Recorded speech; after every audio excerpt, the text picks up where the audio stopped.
I'm Kaushal, and I'm going to be moderating the panel Artistic Practices, Mediatic Environments.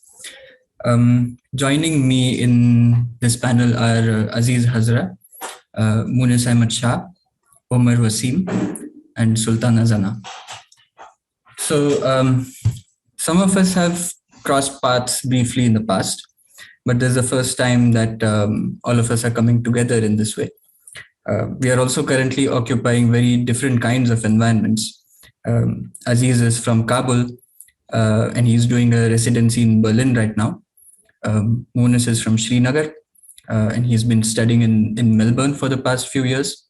So Aziz and Moonis are living almost diametrically opposite to each other on the earth, which means that figuring out a common time to meet is not the easiest thing to do for all of us. Omer is in Karachi right now, and it's been raining there for the past couple of days, which means that there is some concern about power lines and internet connectivity. So the clouds must have traveled across the border to Delhi where I am, because it's been drizzling for the past since yesterday. And it's quite cloudy over here. Both Omer and I teach at universities where we are based. And both Sultana and I have studied engineering and sciences in a previous life. Sultana is currently in Goa, keeping a very eye on the escalating COVID situation in the state. But they also occupy a space in Bangalore, where they are a part of the team running walk-in studios.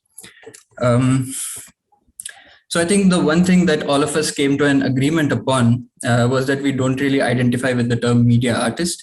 In fact, we all seem to be slightly uncomfortable with being collapsed within singular categories, including those that the title of the symposium implicitly frames around us. All of us are involved in different kinds of organizational, collective, pedagogic, commercial work, apart from as part of our practices, but are not necessarily subsumed by them. I think this point came across in the previous panel also in a way. So before inviting the panelists to open up the conversation, I'd like to lay down some groundwork. I was curious about the term environment in the title of the panel when it was given to us. Not system or ecosystem or world or machine or situation or milieu, but environment. So what does the term environment do that is different from all these other words that are used to denote spatio-temporal relationality? Also, you might hear train sounds from the background when I speak. So it's a bit of infrastructure that I'm carrying along with me whenever I'm on online calls. So please bear with it. So in computing, an environment is a common operating space for variables and data types, essentially actors and infrastructures. But then within this space of operation, we get localizations, scope, inheritances, hierarchies, modularities that work to shape, mold, and manage that which is common. In that sense, environments also come with expectations on how to perform within them. This panel discussion itself could be an example of this, and it's important to ask what kinds of performativity does it expect. It's curious how such occasions make you divide time in really awkward ways. I was thinking that perhaps the 70-minute duration of a panel is a nod to the grand South Asian tradition of hockey. And on that note, just to let the audience know that you can post your questions and comments at any time in the Q&A box, but I'll let the conversation among the panelists develop a little before addressing them. So I think early on in our conversations, we spoke about the difficulty of meeting each other. We swapped different stories and different incidents of traveling within South Asia as artists, and the fact that this panel is happening online and can only happen online perhaps in the current scenario is essentially a geopolitical question. And it would be interesting to see whether and how the art industry infrastructurally contributes to the contemporary geopolitics of the region in a sense. In our conversations, we also liked this idea of this image of 5 artists sitting around a table and looking at each other's images. And I think that's what we're going to try and do today. The images that we are interested in thinking through are not necessarily documentation of work. So there isn't much of show and tell sort of a situation.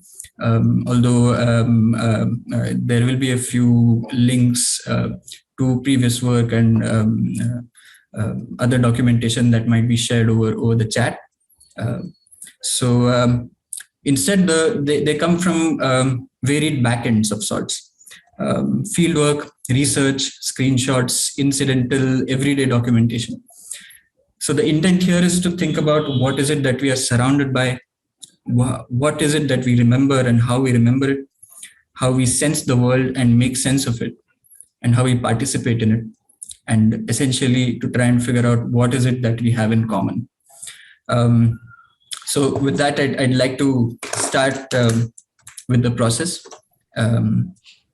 And I'd like to start with a few images that were shared among us by Omer Wasim. And I'd like Omer to come in at this point and give us a little bit of a context about what we are seeing. These are images from fieldwork in the Jaffna district, Sri Lanka. I was there earlier. I mean, I was about to say this year, but it was last year in April. Got to be in the landscape and sort of was also able to travel and spend some time there and met with quite a few practitioners and folks to sort of think through histories of the Sri Lankan Civil War. But I think that I'm curious about what the landscape makes visible and how we can turn to it. So I think that there's a reorientation here that I deliberately sort of frame the ground on which we gather, the ground on which sort of plants kind of come out from. So I think that this kind of way of turning to the ground is also an act of looking for witnesses, and I'm sort of interested in that. How do we, when there's just so much erasure to sort of work through and with, how do we locate witnesses that can account for all that all that the landscape has witnessed or seen? So I'm kind of curious about that. These are also I mean, I don't necessarily show these images as is. They're also very immediate and taken quickly. I think that this is also an exercise in gathering material to return later. So it's an act of collecting, of gathering.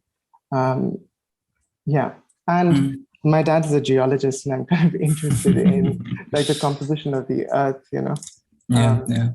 And I think that there's something very tactile about all that, about texture and color. I'm curious about all of these things. The composition of the earth itself. I was going to ask you about texture because I mean, I remember the first time you shared these images with us. I found it quite hard to. I was trying to figure out how to read them because at a first glance there's a lack of a discernible subject and also a lack of a horizon line, which I found quite interesting. So in that sense, all that I had to then read was the texture of the image. It made me very curious. I was kind of locating this half Coke bottle in one of the frames. We'd had a conversation about what site this is or what space this is. Could you also say a little bit about that? So this was taken near Point Pedro, again in Jaffna district. It's a bombed out factory. So you see a lot of remains of that. If you sort of scroll down a little bit, you'll also see sort of broken up pieces of concrete, you know. so yeah, I mean, I think that what I'm kind of, I was trying to document, but also sort of, I'm really interested in plants. I was just also trying to also locate life within all of these moments of devastation, you know, because I think that I think that all of these, I think that images of ruins or devastated landscapes, it's very, very seductive, right? I think that this kind of framing or this way of looking, I think kind of forces us to sort of come at it from a different place, or at least that is what I'm hoping that the work is doing. But again, I do not think of this as work, you know, these are just, this is just documentation. Yeah, of course. And sorry. No, and please go on. I think that on the side, I think that you have a prompt there. What is the image documenting, or something like that? It's yeah. I was going to say, what is it that it is trying to capture? Capture. Yeah, I think I've been trying to think of that, and I think that of course it is capturing all the things that we have talked about, but I think that it is also indexing all the folks that we have come in contact with, right? So I think that there are a lot of invisible specters here as well. I think that this kind of turning to the ground, this reorientation is also a nod towards like my recent collaborative works with Shahana Rajani. I think that she's kind of comes at the landscape from the perspective of eco-pedagogy. And I think I'm super influenced by her. So I think that one of my professors from college used to say that a work can be informed by XYZ thing, but it is not necessarily what the work is about towards the tail end when we're ready to share it. So I think that the work is documenting, or this moment documents the landscape as it is, but it is also documenting all that constitutes like me or the person taking it in that particular moment, right? And I think that I'm an index of so many different people and ideas and things and moments, you know. Of course. No, I like this idea of indexicality because I think, and also before I go into indexicality, I just want to mark that this was also at Tandem Residency, and Aziz, who was also in the panel, was also a resident there. And it'll be interesting to later on perhaps have some experiences of the residency from Aziz, to get some of them from Aziz.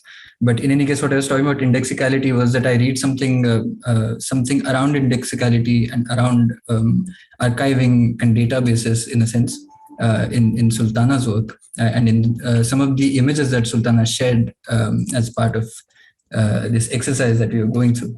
So okay, there's a long thing, but then here we are. So Sultana, are you there? Yeah, hi, I'm here. Yeah. So again, could you just give us a little bit of context around them? Yes, I will speak about these images, and I was also intrigued by what Omer was saying about the texture, not just the texture and the color of the earth being different in different places, but also how looking at something differently, in the sense, like, you know, the thing about horizon line that you pointed out is something that I find interesting. I mean, you know, this view of looking towards a horizon is the normative way that we usually see. So I mean, these images are taken in Bangalore over the last year, and they're taken on the way for the COVID vaccine, or on the way to the market. You come across something as magnanimous as this, and it is also part of my work to try and see, you know, just to pause and inspect actually what is supposed to be ignored. And I mean, this what is supposed to be ignored is something that we all follow quite intuitively, in this capitalist logic of moving around spaces and occupying spaces. So this, well, and like you pointed out, I mean, this is a part of like a documentation which is larger. Through these images, what I really see is two things. One is how, the what is valuable and what is left behind, what is the residue of capitalism in this sort of like a Euclidean clean space where everything fits perfectly. There is what is left is a log of wood, which is probably not economically useful because the wood is taken away, but what remains is that it is the residue. So it kind of, and these I am present in all of these images because just to point to the scale of these in this space that these images were taken with the flyover, and if you just zoom into the image on the right,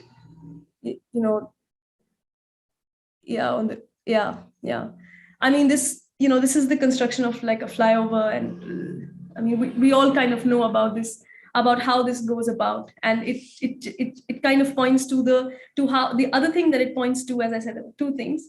So the other thing it points to is time and how we view time, and how the human time is seen very, very differently than say non-human time. Like to increase the speed of covering this place to the airport by 10 minutes, to reduce that by 10 minutes, I mean, we as a collective, the human collective sort of, I mean, the we is always questionable, but in the sense this is happening. So we make this choice to kind of make this flyover, and the tree, which is 200 years old, 400 years old as colonialism in that way, sometimes more, is cut down for that human time, for making up for that human microseconds. And it is also the systems, like the computer thinking of like reducing milliseconds, reducing programming times by milliseconds, which might involve huge ecological costs. But it is not just ecological costs and that as a framework that I'm looking at, but also at the framework of what is valuable. And so, and I mean, just this question of what is valuable. I mean, I feel like these pictures are like process pictures to kind of just occupy time thinking about what is valuable. Yeah. Oh, that's fascinating. I mean, you talk about the fact that your body is just there for scale, but I mean, looking at these images together, it does feel like it's a documentation of a performance of sorts, and it's interesting in that way. I mean, the other thing that I kind of marked earlier, actually, when we'd spoken, was that the fact that these are a part of a collection, and it seems like we spoke, that this is essentially an individual tree trunk, and is something that you encountered en route in everyday life in Bangalore. So I mean, I think this is something that I read in both your and Omer's work, some kind of an awareness towards what is happening or how landscape is changing around us. And especially in Bangalore, like we know for the past 20 years, the horizons essentially shifted in massive ways. So in that sense, I found that I found a drive to archive it in a particular way, as opposed to monumentalizing. It was some kind of a building up of individual ephemeral images together to generate an archive, which was something I found very interesting. But speaking of extremely precarious and changing landscapes, fast changing landscapes, I wanted to go to a few images that Aziz had shared with us. Aziz, are you there? You hear me? Hi. Hi. Hi. Yeah, I mean, no, I can these see. yep. What's happening here is that we have two images of Kabul, and this, I mean, the city was totally shattered and from the Soviet occupation and then continuing with the civil war. But then 2001, what happened was that a lot of refugees came back from Pakistan and Iran and then resettled. And then the Western NGOs got involved in rebuilding the city, but also not only rebuilding the city, but also building where your mouse is. That's where they were building TV stations, and it's called TV Hill. And then next to that is that the Americans, then they started installing these blimps, what's known as kite balloons. And the capabilities of these balloons are kind of off limits to the Afghans, but as well as to the journalists or any other, except if you're Western forces anyway. So what we have is here is these documentation of the city and landscape rapidly changing. And then next to that is what's happening is that all these countries, including India and Pakistan, they start jumping over for so-called reconstruction. And they were like outskirts of Kabul is built, like filled with the reconstructions of these monuments or these places. Like the Indians built the parliament and then on top of a Soviet airfield. And then the Americans built other stuff. And then if you go back, the Germans built the palace. So it's just like different layers of interventions coming on the landscape and forming a kind of new landscape, but also at the same time, it's the old one. It's fascinating. You're telling us that this is the parliament building that was built by that the was Indians. Yeah. The Modi government built that, and then on the opening of the parliament, there was a militia group that literally launched rocket on it. So all the parliament members were just dispersed because of these rocket launches. And this was a memorial you spoken about. Yeah, this is a kind of a memorial built by the people in Dashtapasti, where a suicide bomber was sent by ISIS and he blew himself up among the students. And then this land was given to a warlord as a part of peace agreement, but then the community didn't like that warlord because they had to fight in civil war. So then they took over this land by literally with their dead bodies and build a monument there. One last thing before we actually go ahead, but you kind of pointed where you had grown up the last time we'd spoken. Yeah, so this is our neighborhood. I mean, this is west of Kabul. Literally, the two hills divides the city, and it's west of Kabul. So this is where we grew up, and this is where we kind of played under these kite balloons.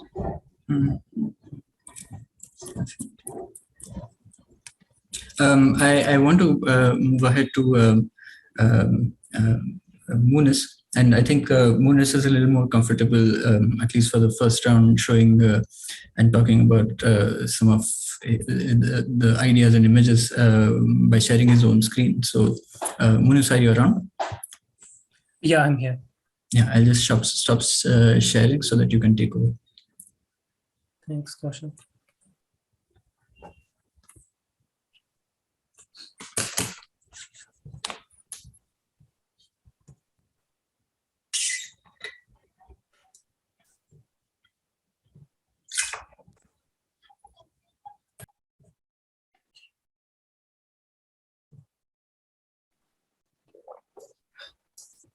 Is that visible?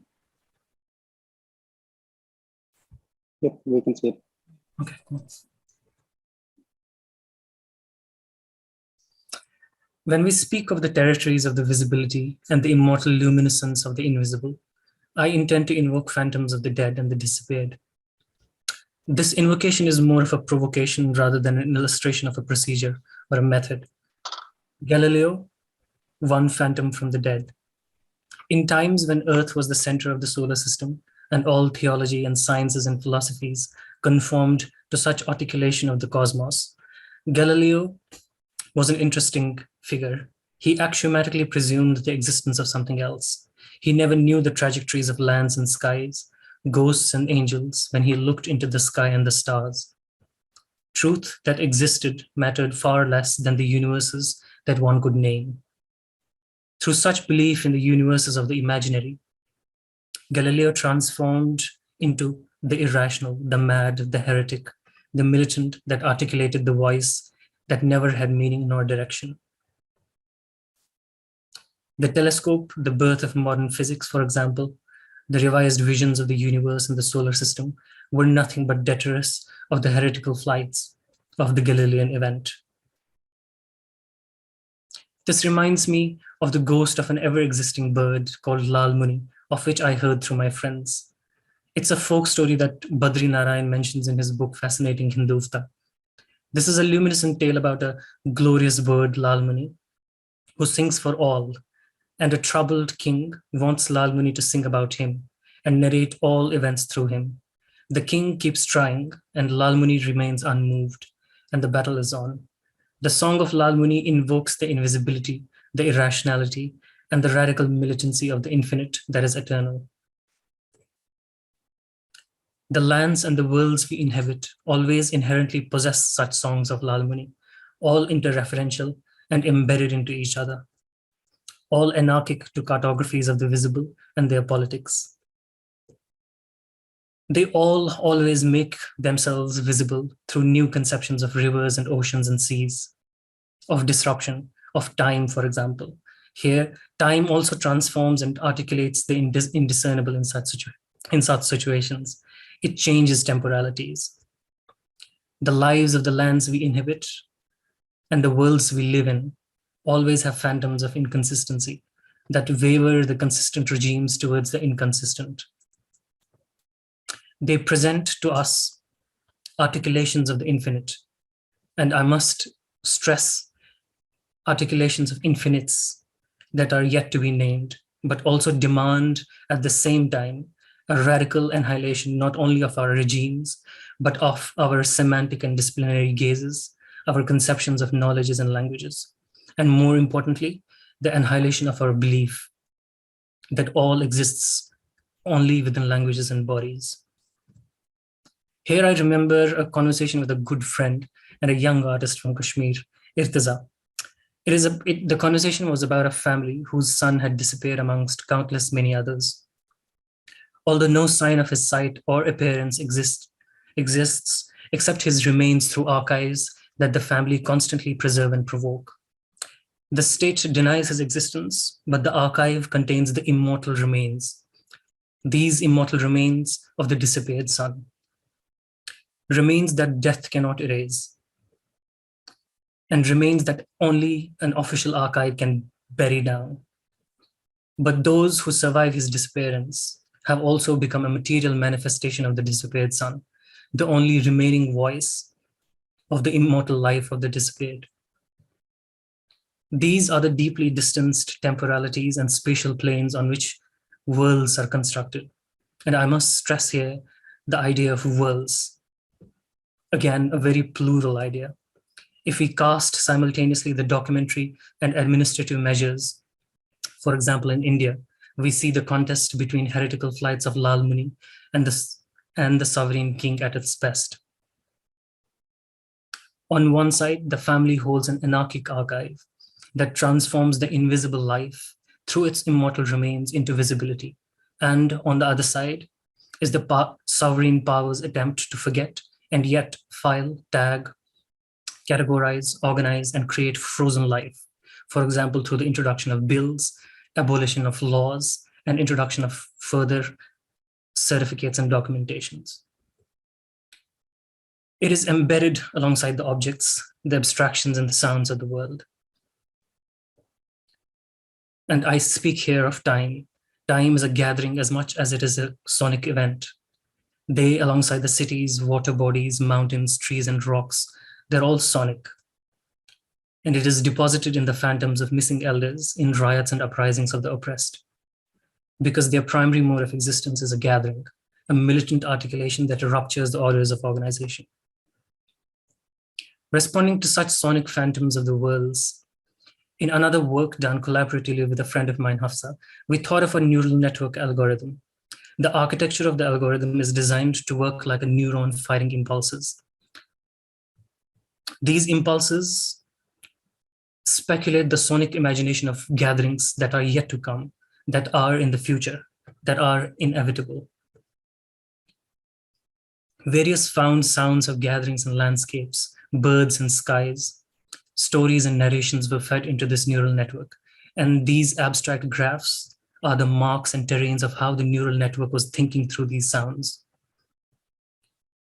Dots represent the oceans of sound data, and lines represent the neural network taken on a heretical flight. These flights condense after various epochs, a machine learning measure of time, to create sonic imagination of a future gathering, a sound that is inevitable. I'll leave you with a few seconds of the sound.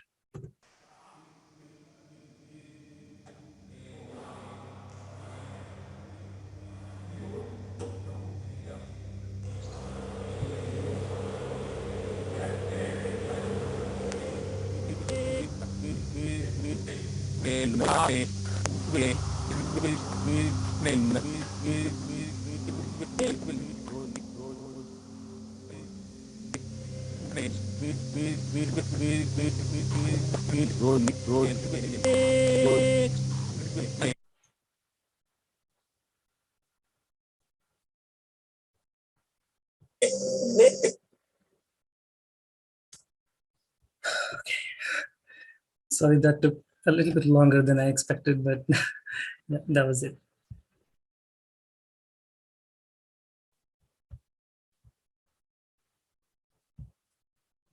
Kaushal, you're muted.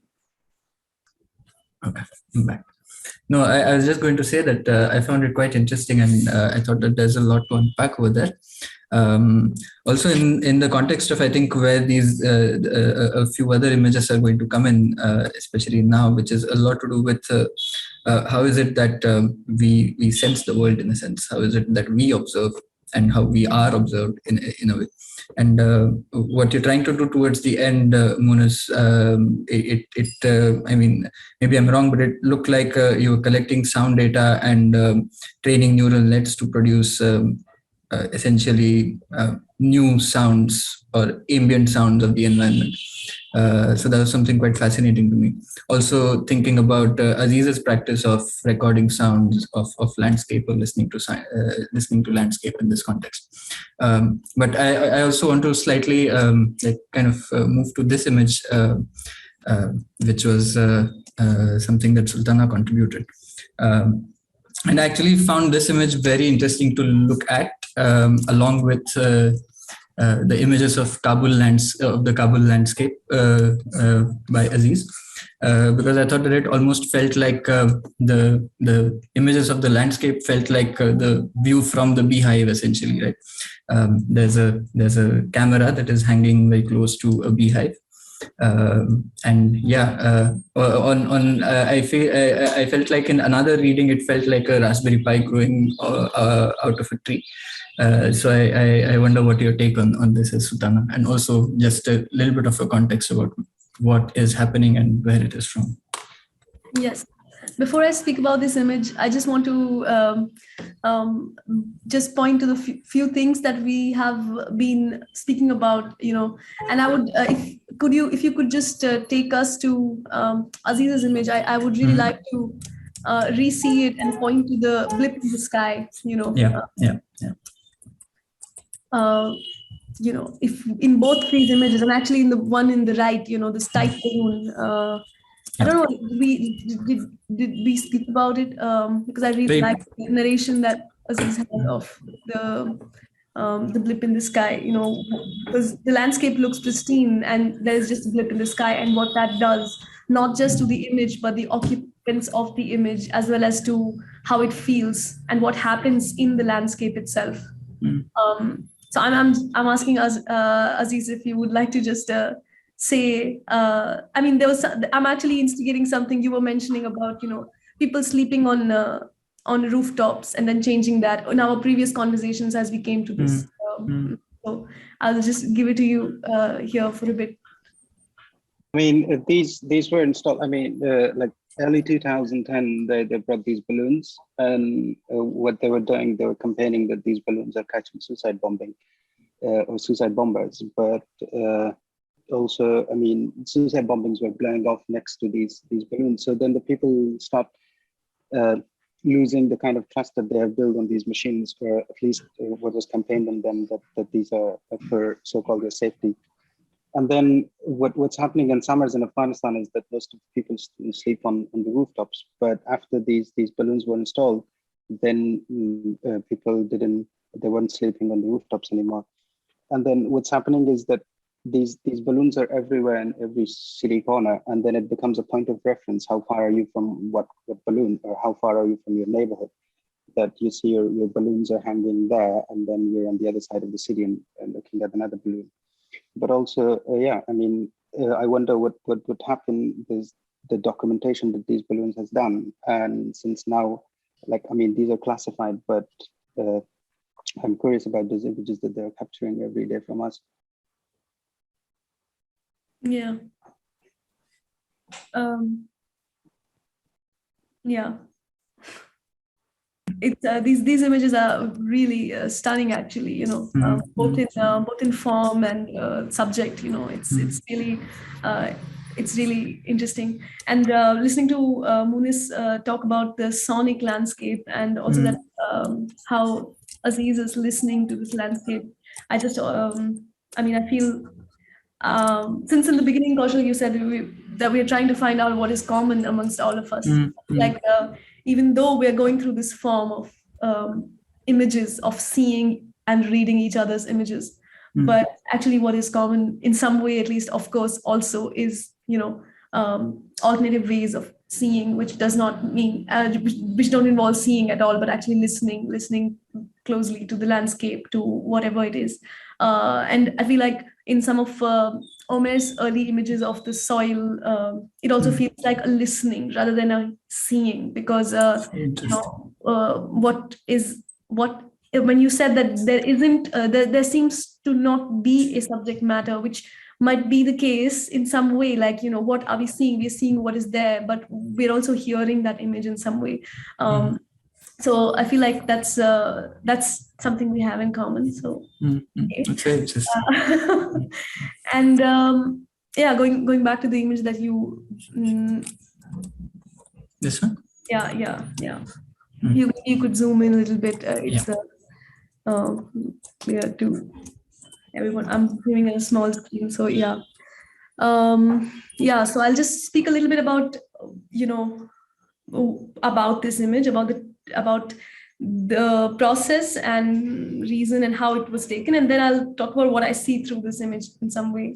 So this image is taken in IISc, which is an Indian Institute of Science, Bangalore. I was working there, learning to work with bees. I mean, not work with, but just be with bees, from a biologist who runs a lab there called CES, which is Center for Ecological Studies, but nevertheless. So this image, this is not how they usually do anything with bees.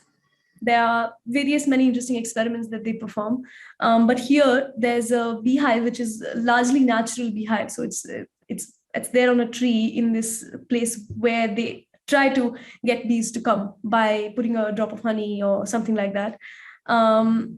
This is my Raspberry Pi, and I try to see things through it as a tool, as a medium to see, to change scale and so on. This image was taken, and this image was taken by another camera, which is trying to document what is happening. While I can also see what is being seen by the camera, which is covered by the bees. So I can see all these bee butts moving. What happens before and after the image is also something interesting, and it is what kind of points to some interesting facts about, like, this idea of surveillance. You know, is this camera surveilling this beehive? I mean, because the observer is in some way protected. But then if I tell you this, in the process of trying to put this beehive, put this Raspberry Pi camera there, I tried to be really slow because that is the way bees don't attack you. I tried to be really slow, but what happened was there was a slip of a hand and it went right in, and it went like boom, and there were like a lot of bees just flew out and ready to attack, and then I had to run. And there are those images as well, which are before and after this. So the observer is not entirely protected. I mean, the observer is at the mercy of the bees, actually, in some way. That's I feel the difference between this one way of doing things and this other way of doing things. The scientific method, or how, like within the scientific method, how things are first isolated and then observed, and there's a separation between the observer and the observed. And I feel like as we have been speaking, towards this panel, and we've been like looking at each other's images, this idea of surveilling and the scientific method both have some similarities. They come from a sort of a colonial. Well, their similarities are more than just being colonial. Both have a different distance between the observer and the observed. They both make a distinction. Like surveillance grew out of colonialism. The need to see a mass of people or something like that, which is what the kite blip is doing, and to know about them, something that is even unknown to them, so to speak, and this difference between the us and them, and the observer and the observed. But observation is an interesting practice, and this image is taken as part of my process my practice involves would like to also look at insect behavior, insect societies, organization of different forms, beings and umwelts or environments of different insects and beings who co-occupy the earth with us. So this happened because I was seeking to do something like that, to learn from many experts about insects. So going back to this, this idea of the observer and the observed, it is also this difference. I mean, there is also this difference between the mind and body, or the Descartian, body and mind and matter, or soul and matter, and this itself is also. I mean, this also comes from a sort of a colonial space. And I mean, all these three things, I mean, surveillance, the scientific method, and this dualism, the mind-body dualism, these are all like, they're all coming from a certain, they have some similarities, some of them which I can't even articulate at this moment, perhaps. And that is what is interesting to me. I mean, we're all observing, like Aziz's images, Moonis's images, and so we're observing, but our observation is different. Is not surveilling, is not colonial, and so that is what is interesting to me, to disrupt something, within, not, I mean, I wouldn't even say disrupt, but like to find alternative ways of seeing. So, and in that way, the scientific method is interesting because it is able to produce knowledge. It is able to produce ways in which knowledge is organized, read, reread, peer-reviewed, studied, and established. And those truths are all not final. They are all truths which are temporary, or how do you say? They're all sort of a placeholder truths that, okay, here we are right now, this is the hypothesis we would like to believe in, but there's a method through which that happens. So I mean, I'm interested in this production of knowledge which is able to be exist and be sort of continue to exist and resist erasure because that's what we always also speak about. So how do we form a form which is different from those forms? That's kind of, and how do we observe in ways which are not colonial, which are not, do not produce this boundary between the observer and the observed. And that's also the same thing as like saying, the boundary between one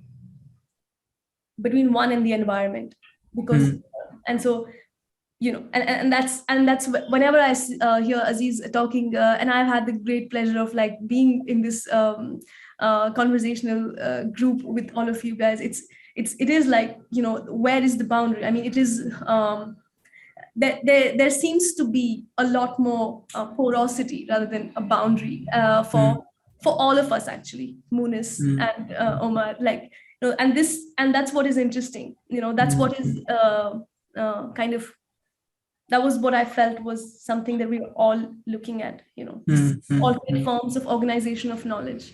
I'm also curious about what the response of your colleagues at the Scientific Institute was when you were doing something like this.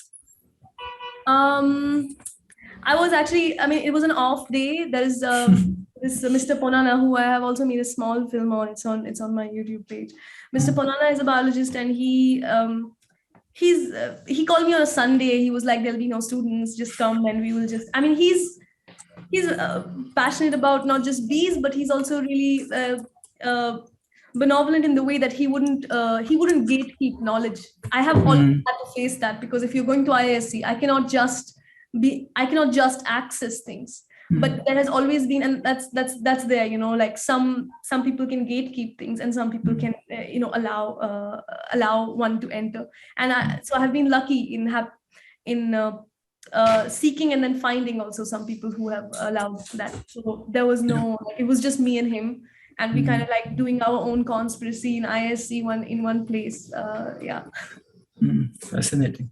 And definitely, like, it's about the people in the institutions as opposed to institutions as something to think about, for sure.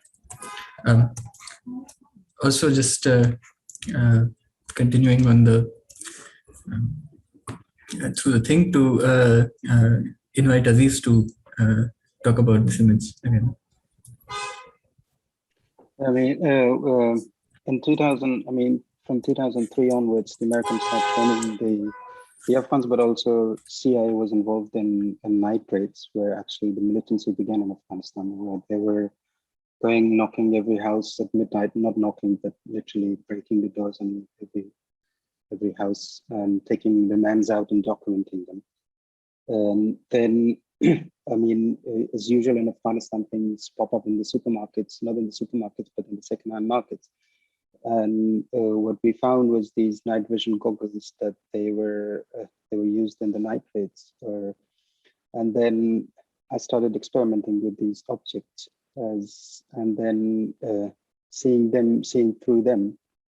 And then what we started a series of documentation of people, just not random people, but close family relatives in random locations. Like, this is a photograph taken in central Afghanistan. And what happens is with night vision goggles, that things become kind of, the things that are not visible to the naked eye becomes visible in the machine. And I pretty much like that kind of reading, but also the data that it produces while documenting is quite interesting to me. So yeah. No, it's very interesting to, like Sultana was saying earlier, that it seems like very, very everyday encounters that Aziz is talking about seem to open out large geopolitical forces playing. That's just something very important to think through. And Aziz, when you were talking about, so basically when Aziz was talking about night raids, essentially raids which involved then taking biometric data of the residents of the house, which was something I found very interesting, because I myself had been working on a few projects around biometrics with a friend who we all will listen to tomorrow in tomorrow's panel, Mohit Shelare. So there's just an image that I wanted to throw in, which is basically Kohit Shelare, verifying a fingerprint at Goethe Institute, Delhi, at their attendance machine. And so this Coet Serare was this persona invented by us. Their fingerprint was essentially this way, like both our fingers registered together, and their face was essentially me wearing a mask that had Moit's face printed on it. And so this character, this persona, this entity, this fabulation would keep making appearances in the Goethe Institute attendance database throughout the period of a few months while we were engaged over here. It also makes me think about databases and something in terms of a texture that was getting produced in the otherwise flat database. So I want to kind of bring in Omer again to think with us around textures, because it seems like that is something of interest. And also, Omer, before you actually come in, I thought it would be a nice time to bring in a question from the chat, which actually resonates a lot with what we are trying to talk about. So is it okay if I just read the question out loud and then you respond both to the question and tell us about the images?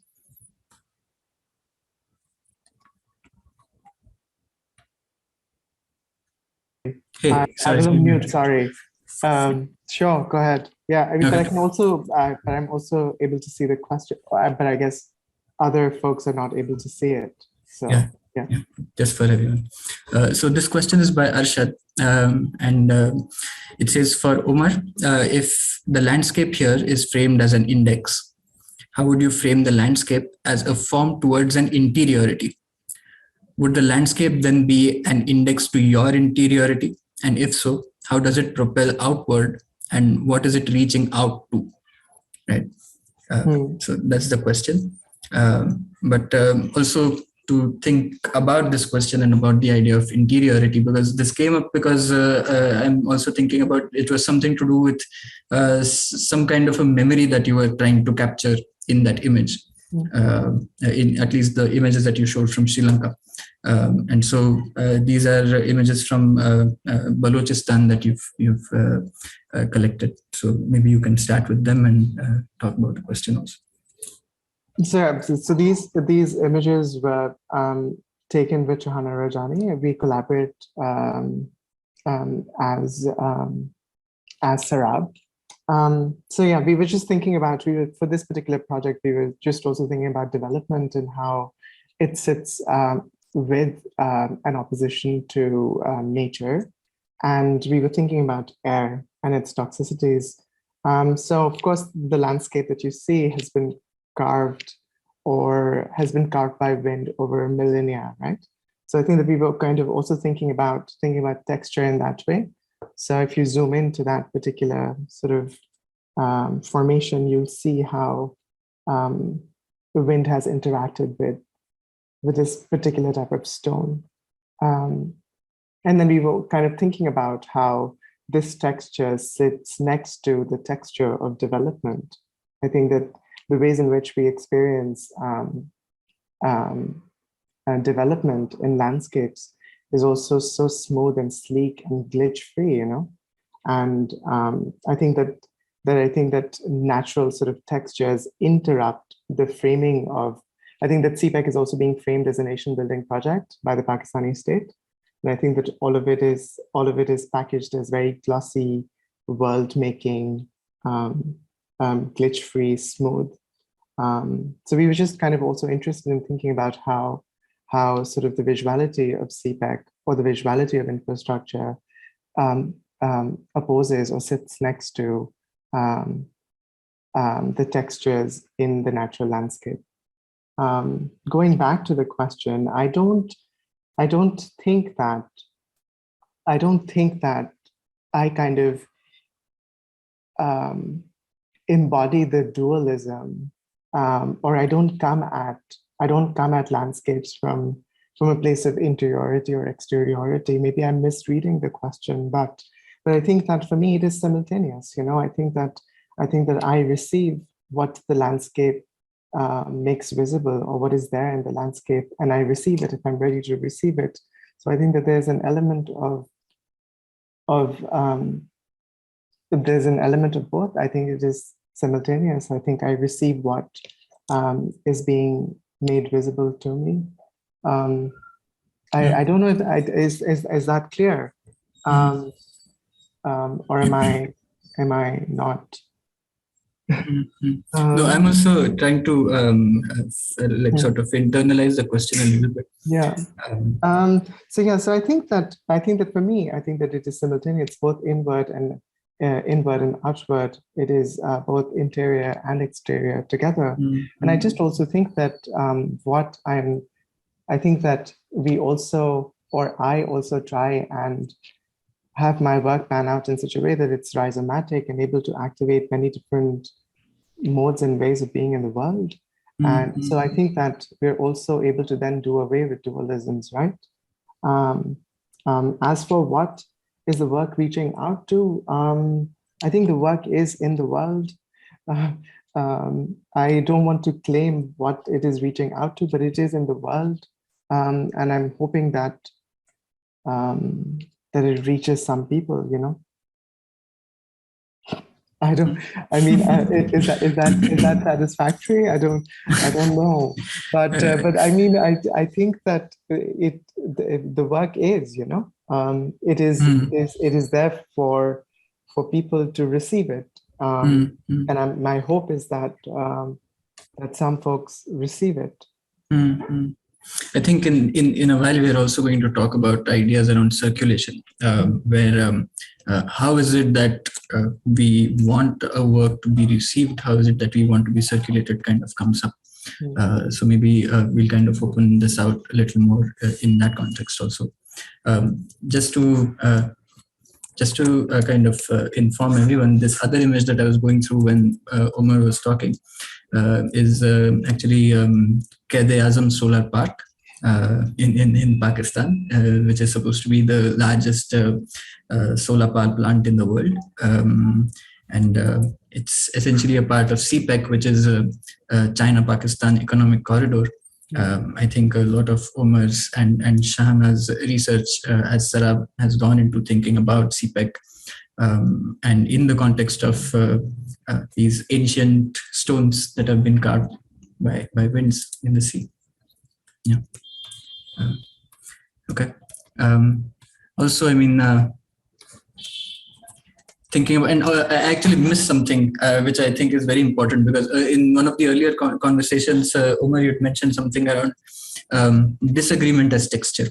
And in that sense, I felt also like right now you're talking about flatness in the context of development, and texture as something that is emerging out of something else.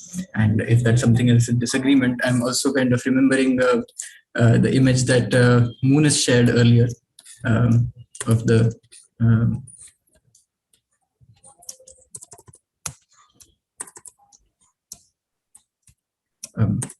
street, because it's essentially the antithetical images to how you are describing the highways in CPEC, these flat, slick roads which are devoid of texture.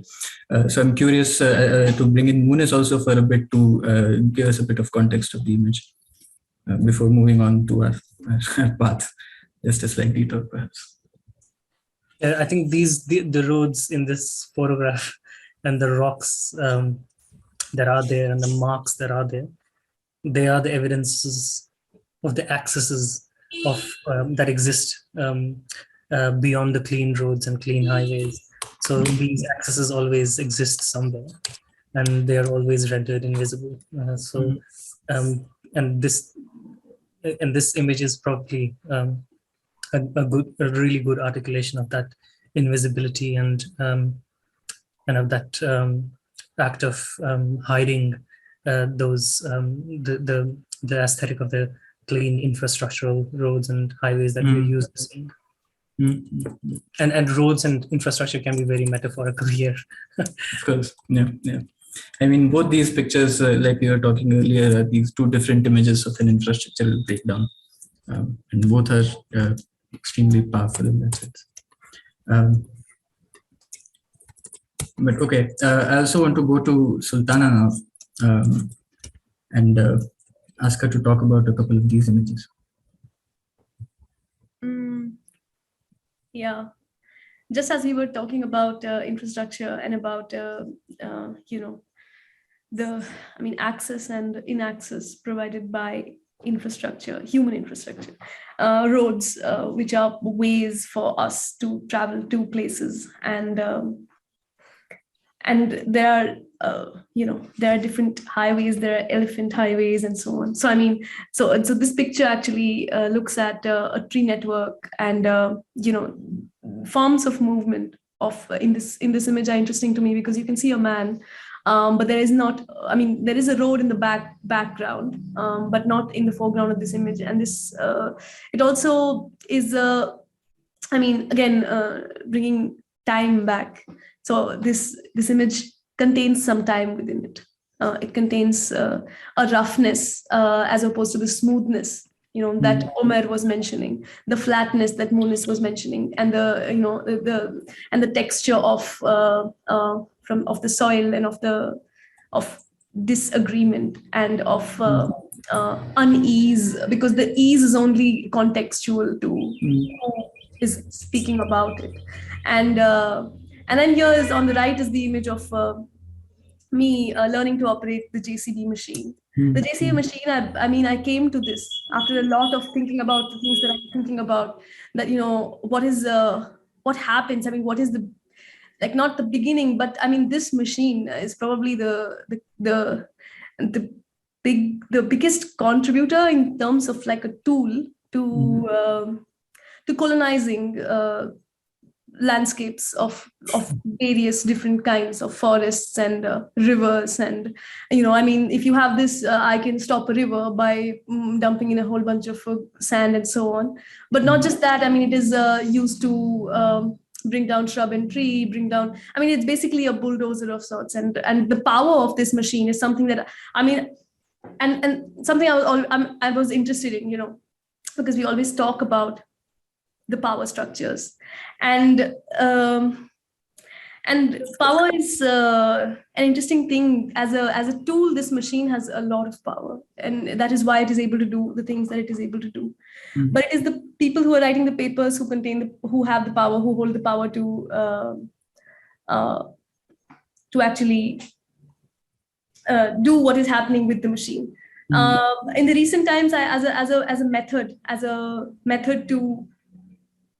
to my work, I have tried to dip my hands in the same tools those are which can be seen as being oppressing. So it's like we live in a network now. We live in network time, and we live on the network as in right now we're on the network. And Kaushal, we can see your messages coming in and stuff which are from the network.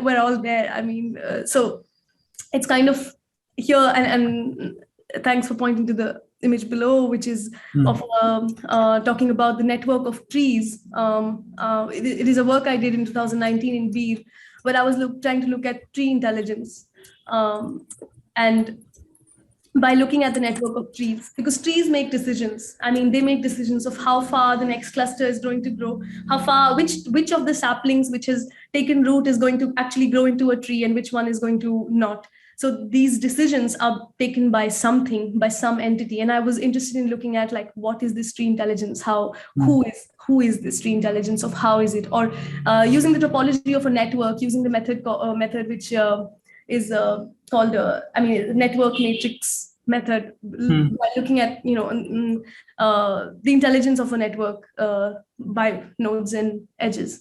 So which is again a scientific method of looking at networks, and then I just wanted to deploy it to another form.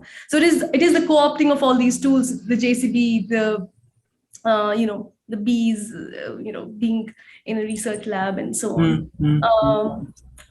So talking about like this, and all of it is kind of, the tree, the time that it contains within the image on the left, and how this JCB machine is able to build a road from where it starts. which starts the process, and which is why CPEC is what it is, in some way. I mean, it is the act of building that first road, which can then begin the process of exchange, which is of other softer forms, But interestingly, I mean, colonial powers were geographic, but now we're living in a sort of a network system where the hierarchies are networked. They are not, the colonialism does not exist as a geography, but it exists on a networked globe, which does not have the same, I mean, which has, of course, it has some, it is layered on top of this globe that we live in, and there are, the geopolitics still hold to some degree, but there are still some movements, and there are new hierarchies, and those are the ones that I'm kind of looking at, and I'm interested in my artistic practice. So just a quick note that I think we're slightly running out of time. We have around 5 minutes left, perhaps what we can do is we are yet to kind of think through this remaining cluster of images. A lot of it had to do with ideas around circulation, ideas around movement, ideas around how things move and how to make them move. But what I'll try to do is, there's one question in the Q&A that is yet unaddressed. So maybe what we could do is I'll read out the question, and we could just take turns thinking about it. Trying to think also through ideas around circulation that are coming through in these images. Maybe it sounds, I don't know if that makes sense, but let's try to do whatever we can. Right? So the question is, love Sultana's point about seeing and listening, and the connection between surveillance and the scientific method. Do you think listening as a practice could be a way to navigate this constructed dichotomy between observer and observed? And it's an interesting question, because I think all of us in the panel coincidentally somehow have a keen interest towards sound. So in that sense, it would be interesting to think about it together. And also then in that context, I'll ask Aziz to start, because at least these screenshots are very much to do with the idea of listening and how media objects circulate in networks in that sense. Aziz? I mean, if you look at the sonic production of War on Terror, and the other side, militancy, the militancy sonic production of War on Terror, what happened?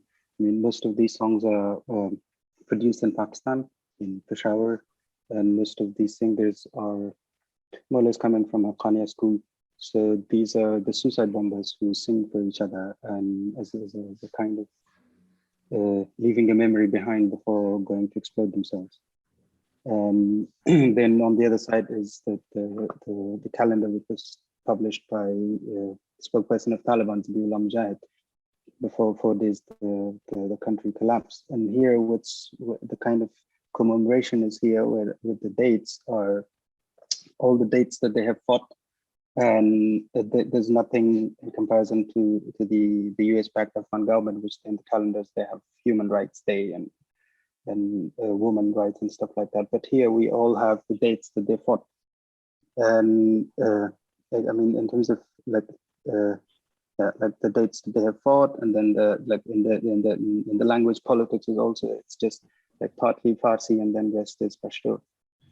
And most of these songs are obviously sung in Pashto, and the kind of commemoration that they have, but also like celebrating the withdrawal of Americans with a calendar, and the kind of the network of distribution with these songs and calendars. The calendar was posted on Twitter, but the songs are produced and then travel through USB across the landscape.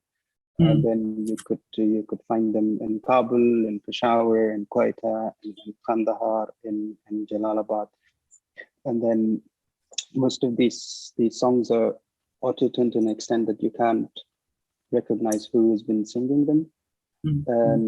I guess the purpose of authorship is not here anymore, but it's just the things that they leave behind.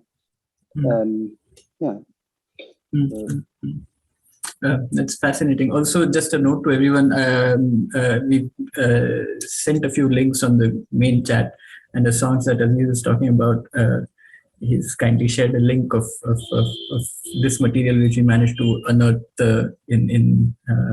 while researching some of and having conversations together. It's very interesting music to listen to. And yeah, I mean, the kind of the way that they describe landscape, especially in Hillman, where a lot of bombings happen, and you don't see any kind of infrastructure in the song. It's just the collective graveyards that they're describing. Yeah. Okay, I think we're really out of time. Maybe just like one comment each from Omer, Sultana, and Moonis around the question, and also thinking about circulation, because both, at least Omer and Sultana, your works are over here. One is a zip file which was circulated as work, which is also, the link of which is also in the chat. And Sultana's APK Android app, which has been growing over the past year as a database of incidents. So maybe just before we hand over to the next panel. Yeah, I think I'll just make a really very quick comment. I think the idea to collapse the observer and the observed is a really bad fiction. It's a really bad utopian idea to believe in, because both of them are inevitable. And I'm reminded here of a joke, actually, that I don't mind the big other looking into my life. Probably I can teach him a couple of things when he's looking into my life and, surveilling me and looking at me. So yeah, that's what I would say. Yeah. So yeah, I think that for me, I think, sorry, Sultana, were you wanting to go for it? Okay, so yeah, I think that for me, listening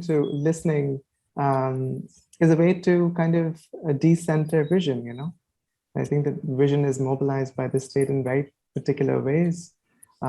So I think that just figuring out ways to kind of being in the environment and witnessing the environment through different sort of sensory registers, and I think listening is one way of doing that. I'll just quickly come in and just say that I'll respond to that question sort of logically or like scientifically, so to speak. I don't know if it is, but I mean, listening is also a tool and a method, and it can also be, it doesn't necessarily mean that it's possible to, that when one is listening, one is always going to be, so to speak, making this boundary between the observer and the observed invisible, because then we can also classify. We can begin to classify within sound. We can begin to classify something as noise. We can begin to train our psyche to not hear some parts of it, and we can do all of these things, intentionally as well as unintentionally. So, which again, is just a tool and a method. So I don't know if that. Yeah. Thanks. Thank you.